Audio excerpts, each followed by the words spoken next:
I would love, love, love to tell you about Rebecca, tell you more about the amazing Rebecca Hall Gruyter. Rebecca is truly a light in the world. She's had this calling of helping you shine your light. The calling is to rise the water level so all of us rise.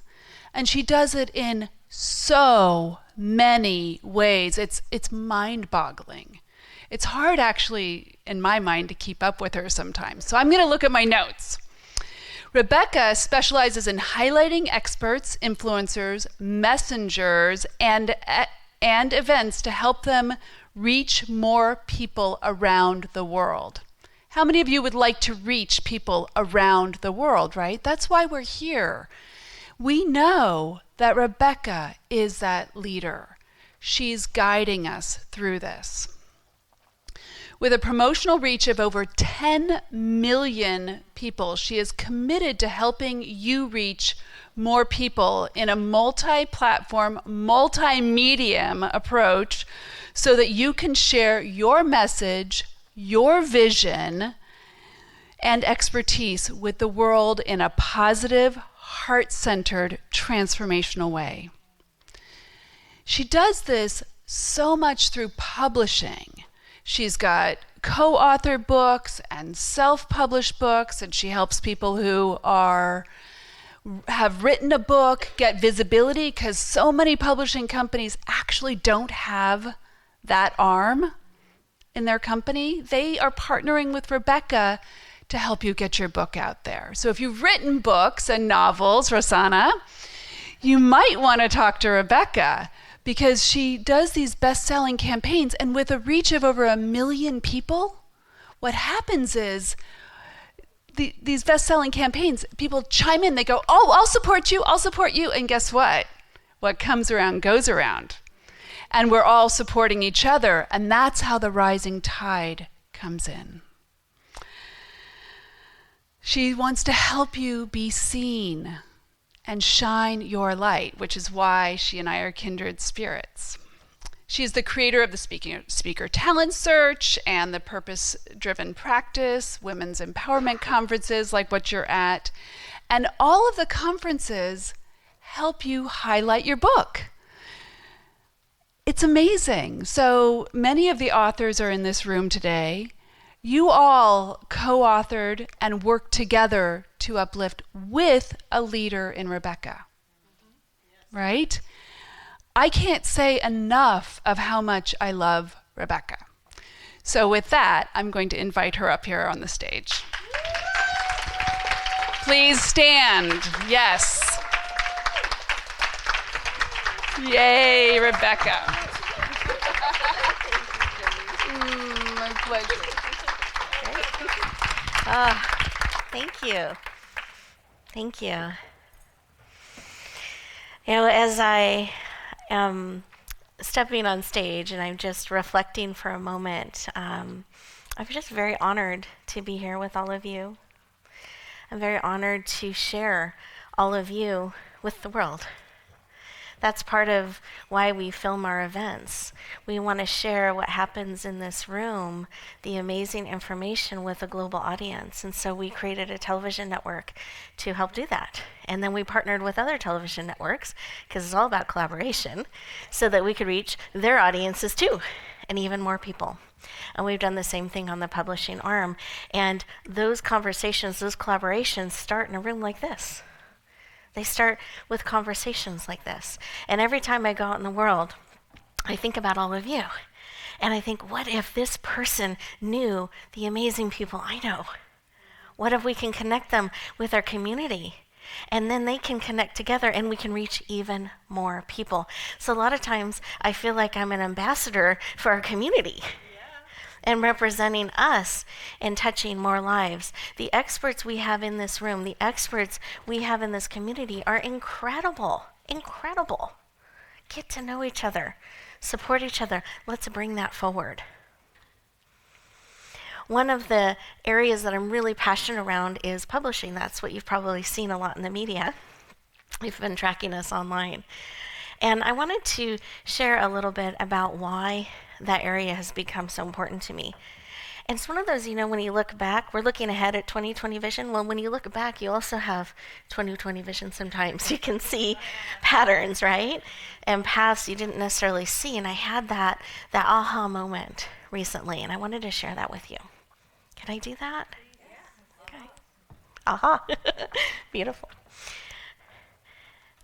Way back yonder, years and years ago, no, it was 2013, March 15th, 2013. I stood on the stage for the first time to tell my story.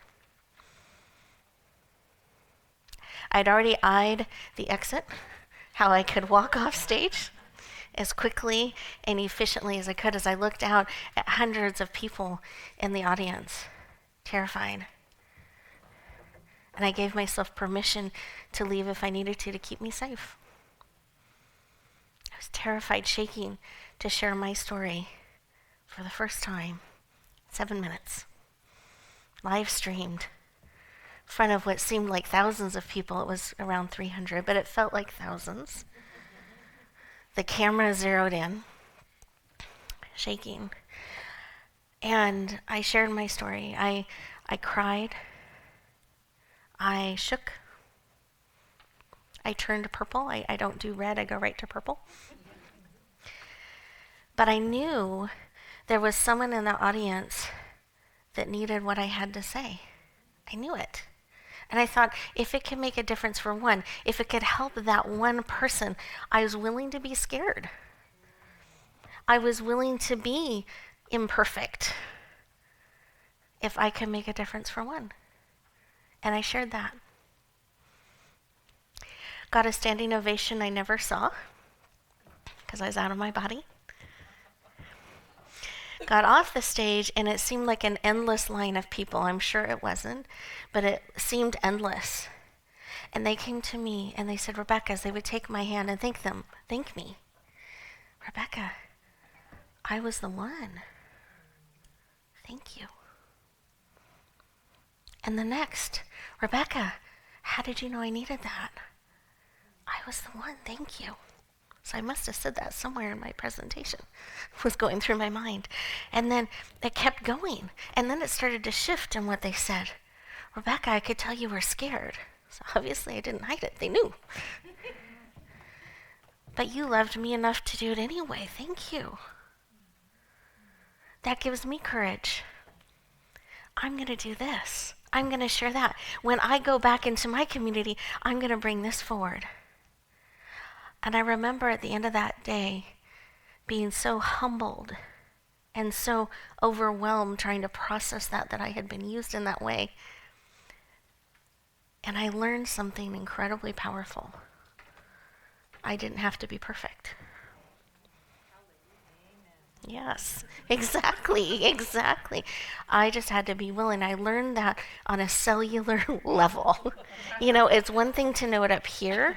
We tell ourselves these things, but I knew it from that moment on, and I remember that moment. And all the different times I've had opportunities to speak or share, I've fallen off the stage, into sound equipment, and we got up again, and you know what we said? I was so glad we had said that at the beginning of the presentation. I was like, woo. But they said it in a little bit of, you are so beautiful. Like it was a little bit painful, and they were a bunch of healers. So they all stopped and sent me healing energy. I was very grateful. So if I was to fall off a stage, that was the place to do it. But I also learned that connected with them with me in a way that never would have happened if I hadn't. I became human. And they saw you could stand again. You could still serve. And I had so many people calling and checking on me, and to this day, we're still connected. And that I don't think that same level of connection would have happened without that. I hope I can continue to connect without falling off stages. I learned that's not my favorite thing, but I love that it can be used. I love that nothing is wasted. And we all have that opportunity. So the speaking is an incredibly powerful way. But actually, where I had said yes to share my story first was in another way. It was in an anthology. In fact, I had this email sent to me over and over, by the way. It was like a conspiracy. Rebecca, you need to tell your story. You need to apply for this. Delete. I'd already gotten the email. I know, delete. It was not for me. I don't write. I'm not an author. I don't want to tell my story. I already lived it. That's enough. We're good. I'm a financial advisor. That's not what we do. And people kept forwarding the dumb email to me. And they kept forwarding it. Delete, delete, delete, delete. About the 9th time, I thought, and these were not people that knew each other. So it was a conspiracy. And I just thought, maybe I should actually ask, feel in. So I did, and was a little bit horrified to discover that it was a yes. So midnight, 12th, the 12th hour, I tried to do everything to stall, to avoid doing it, but was compelled to apply anyway. So I'm just typing, I'm not editing. I forgot to put all of the information they asked for. I didn't put my website in, and I submitted it. Whew, did my part. A couple weeks later, I get a call back from Ruth, who is, not Ruby, Ruby, who heads up that group, the publishing division, and this was with eWomen Network, and she calls me, and she goes, Rebecca, we got your application, but we've got so many. Is it okay if we just put you in the group to think about next year? I said, I'll reapply. That's great. I'm fine. Woo. But then I felt that little prompting, so I said, okay, here's the deal. I've given this to God. So if after you read my story, I'm supposed to be in the book, I'm a yes. And if not, all good, I'll play again. Called me back a week later, Rebecca, you're called to be in this book. Are you still a yes? And I was. At the same time as that was going on, I had another opportunity to be in another anthology. At this point, I don't know if you ever get like this, when you just start saying yes, you just say yes. So I ended up being in 2 anthologies at the same window of time. So these are the 2 anthologies that I ended up in. These were my very first that I said yes to. They came out in 2013. The succeeding Against All Odds, this one had all of these media opportunities. So I got to see how anthologies are different and what they focus on and what they do in media is different. And I started to find out what I liked and what I didn't like. And the other thing was I was saying yes. I didn't know you could say no to certain parts. Because I'm a list maker, I'm a rule follower. So now I question a little bit more. But this, I just said yes, because everything was scary to me at that point. Telling my story was scary. Check. You can do if you want, but it was part of the package, so I wanted to get my full value. So I did it. Do a video. I'd never done a video before.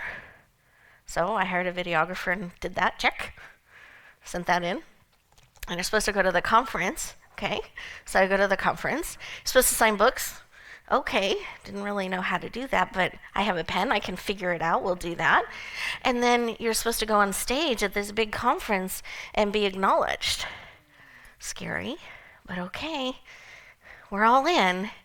And I did all of those things. And I found it put me into visibility in such an incredible way that I didn't have to build all on my own. It also stretched me, terrified me at times. And I really wish I'd had someone walking beside me telling me, how do you sign books? What kind of materials do you want to have when you sign books? Trying to even process that level of visibility. I spent half the time hiding in my hotel room, even though I was still wearing the button as an author. And I'd go sign books, and then I'd go hide again, acclimate, and I'd come back. So it was this weird kind of trying to acclimate and find my feet in it. But eventually did. When this got out, and I don't even know if it says how many So this was a bestseller. It became an international bestseller, number one in 6 categories in several different countries. So this put me into international visibility, which caught the eyes of Voice America. Because what they specialize in is helping people who are ready to go to that next level and reach the world. I thought it was some weird sales call. I was already feeling overwhelmed, so I stalled a little bit. And then I realized I was talking to like a senior executive producer person at this network, and it was real. And they saw that I could be a host, a radio show host, talking to the world. And I said, no, I don't think so. I stalled, the pattern. He was persistent and patient, gave me room to process. And finally, when I really stopped and asked, it was a yes. And so I leaned in to doing that. So now we are an international radio show on multiple networks. We have 1 million downloads a year. And I love it.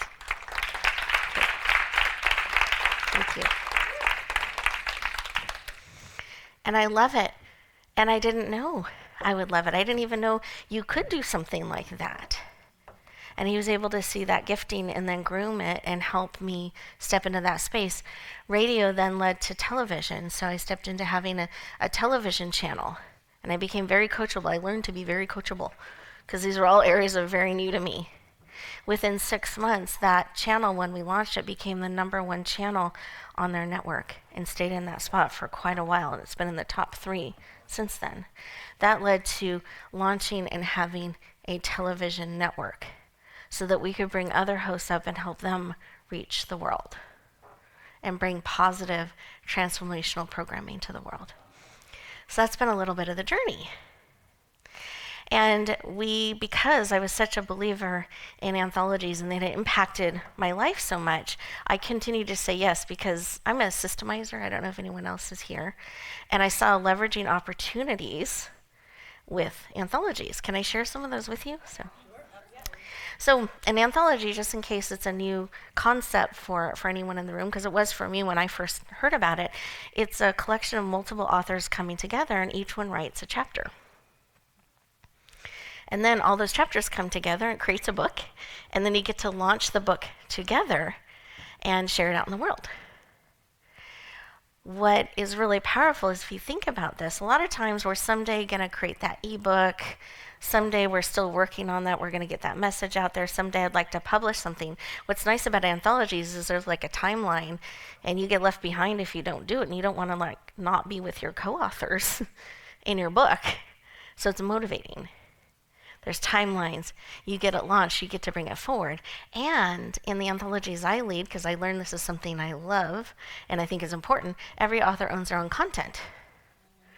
So when I look to be part of anthologies, I look for that because not only do I get the visibility, get to be published in another book, get to bring that forward into new sphere of influence, I now have this chapter that's been edited, formatted, proofed, has my bio and my picture already assembled in it. I can put a new cover on it and there's an ebook that I can use as a gift and leverage. Built in. If I go and try to do that as a standalone, that can be $500 to $1,500 just for that. And that's built in to an anthology, which I think is super cool. That's right, ta-da! Which I think is super cool. Plus, it's great visibility. So I look for anthology projects that are filled with people that are committed to reaching more people with their gifts, because that's the group of people I want to connect with. I want to be visible with. And then I choose to be seen. Because if you think about it, if everyone's coming together, we're launching on the same date, that means all these eyes and ears are turned our way. Visibility already built in. If I just reach a little bit more and share a little bit more, I get to leverage off of that. Every single co-author has that opportunity. Anytime a book is coming forward, they get to step into a leadership position and be seen and leverage off of that. So powerful. So to date, I think, I was just adding this up, I think I've been in 22 anthologies, right around that. And there's 4 to 5 more coming out next year, some that I'm doing and leading, some that I'm choosing to be part of. So I keep looking for those opportunities. I keep building new books. Those can be used, or chapters and ebooks. Those can be used as gifts for summits to grow my list, to give away as a bonus. They can be something where this is what I wish everybody knew before they came to me, kind of a chapter. Because here's the frequently asked questions I always have to tell anybody before they even understand what I do or how I can help them. That's a great chapter. Little known tools and tips to navigate these waters. You can look for anthology opportunities for that. So I thought that was, so anyway, I still look for those. I love anthologies. I think they're really powerful. And then people started coming to me because they love the anthologies. They love what we've been able to do. We build in a multimedia approach because being part of so many, I learned what I love and don't like. So if I'm going to lead my own anthology project, it's going to be filled with the things I like and what I wanted as a co-author. So I build it that way. One of the things, if we go back to these first two that I was in, one was around, this was in 2013, was around 6,000 for one chapter to be part of it. The other one was right around 3,000. The one that I mentioned, this is a really big deal. It was bestseller #1 in 6 categories in multiple countries. I don't remember how many countries ended up ranking best-selling.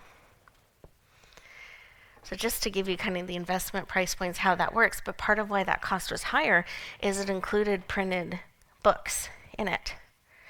So I found some people don't want to have a bunch of printed books in their garage.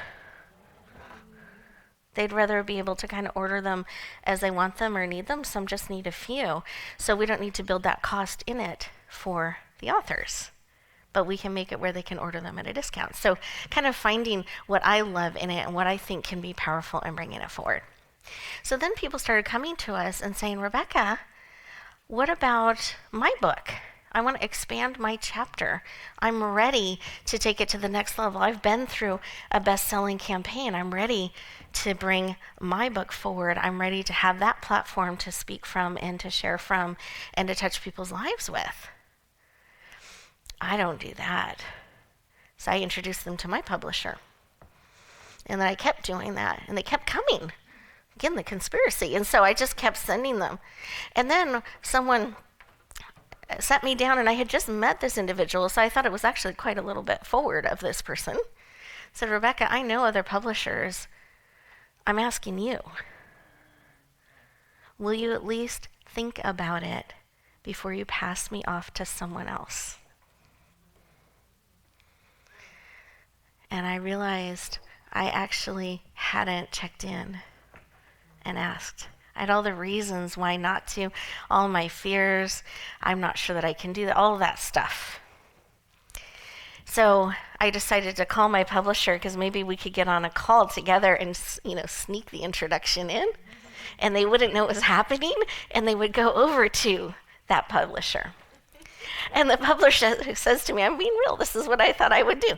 So I wanted to get her in on it, though, so we could work this situation. And she goes, no, Rebecca, you actually should be doing this.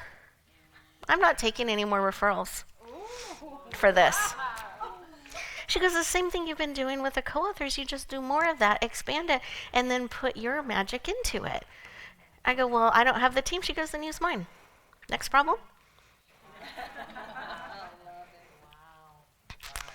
I said, well, this isn't how I thought the conversation would go. I go, I don't know how long these pieces take. She goes, here's the timeline. Like, there was any excuse I could come up with, there was a solution, just like that. And I said, oh, okay, well, let me get back to you on this. And so I prayed about it, and I got an answer that was a yes.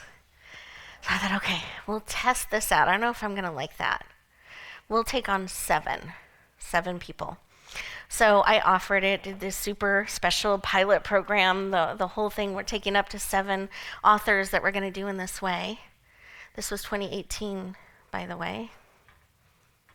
We ended up publishing and launching 14 bestsellers that year.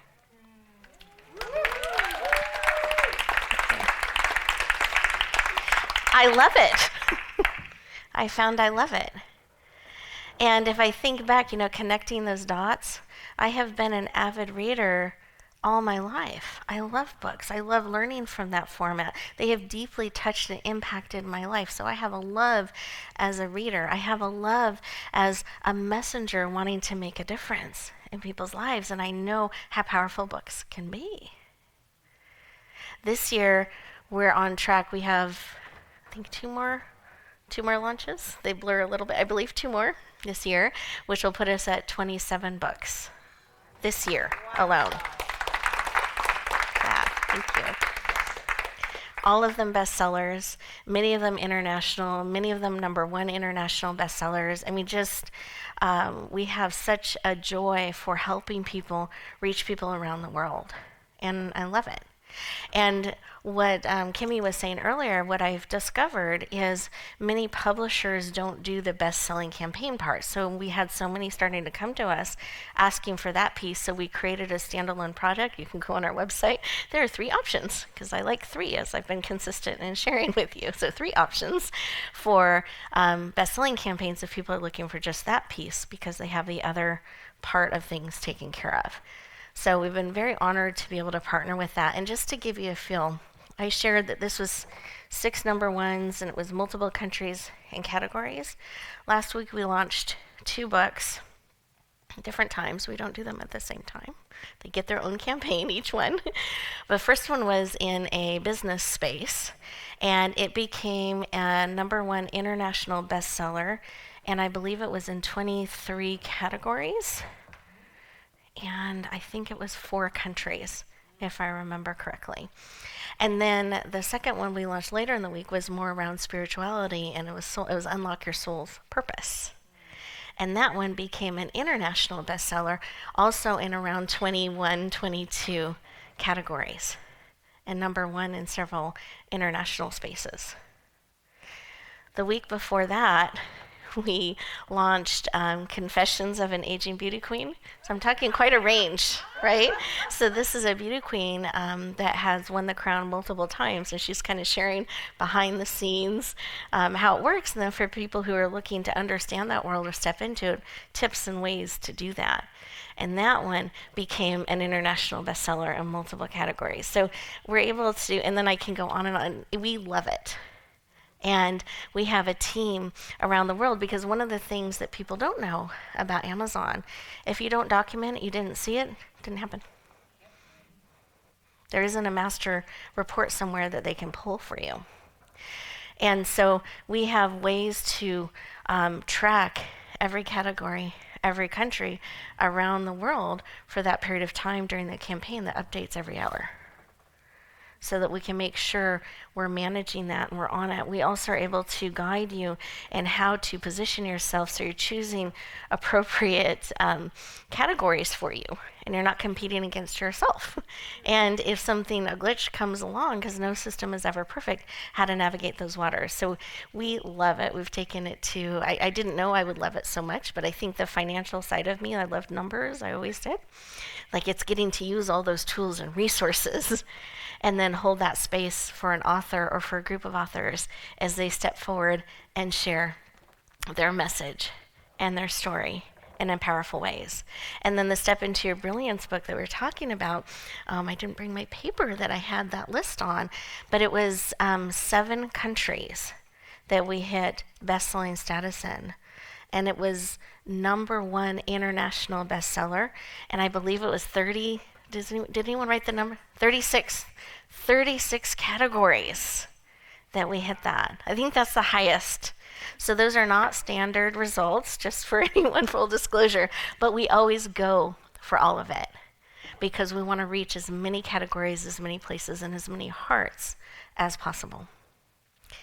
And then sometimes as messengers, whether you're called to speak, you're called to write, wherever you are called in that, we can forget the power of what we know, the power of what we share. Recently, I had someone who helps support us at our events, and we've gifted them a few books as thank yous. And they came to one of my events, and they're a little teary-eyed, and they handed me a card and a gift. And I was thinking, are they okay? I think these are happy tears, kind of feeling into it. And I read the card and it's sharing, thank you for these books. They changed my life. And started to share how their life had been changed. And it really touched my heart and reminded me that's why we do this. That's why we speak. That's why we share. We're wanting to make a difference in people's lives. So the more ways we do that, if your people are readers, you want to be writing to them.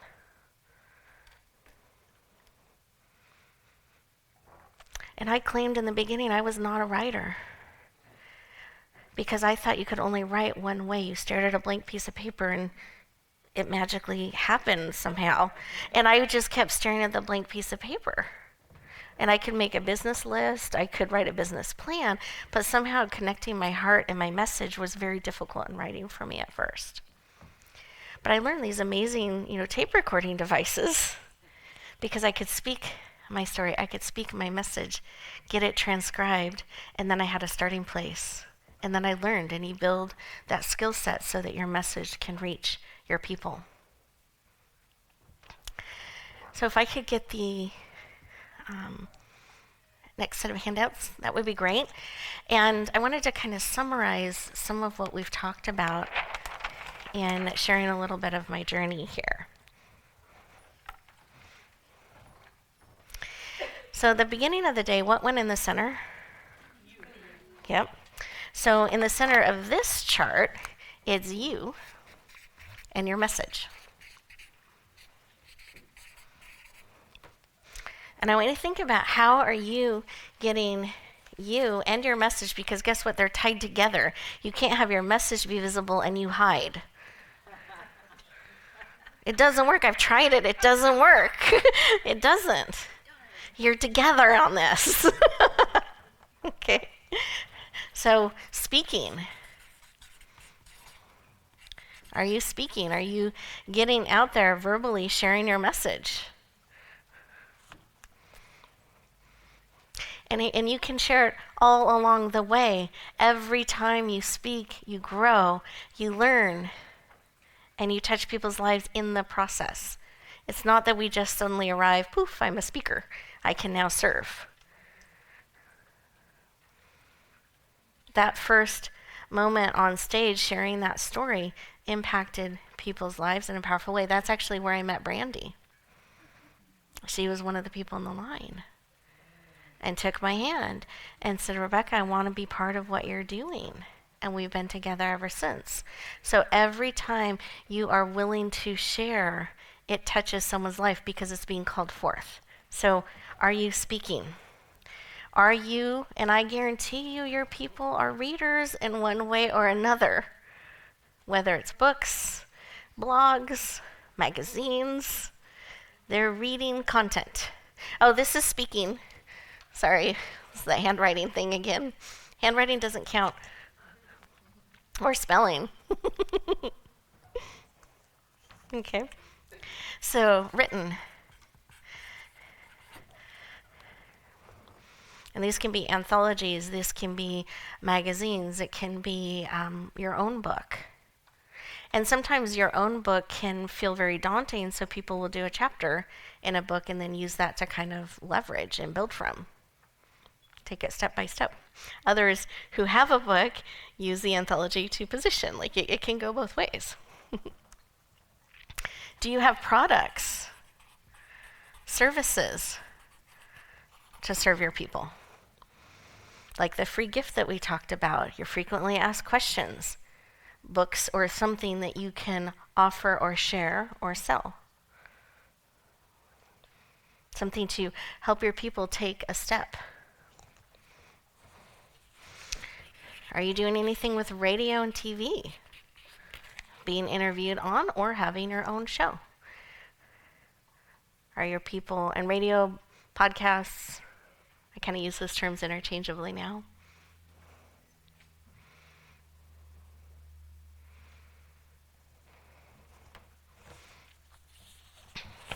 Social media.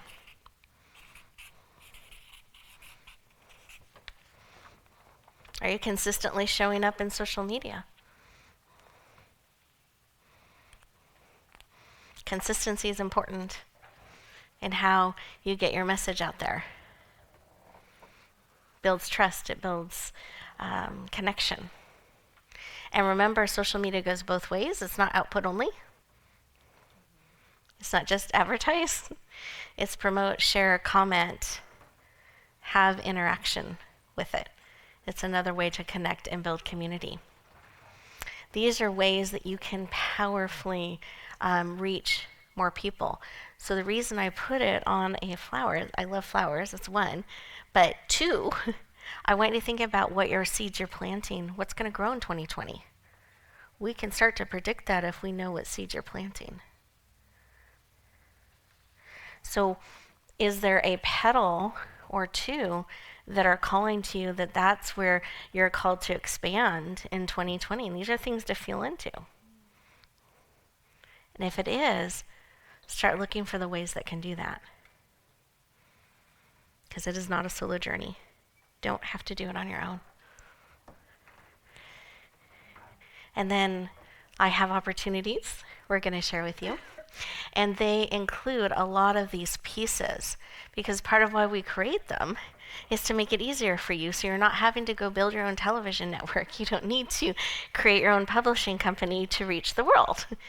You can leverage off of what we've built, the visibility, the reach of over 10 million, all of these things, so that you can reach your people and focus on doing that and taking those steps.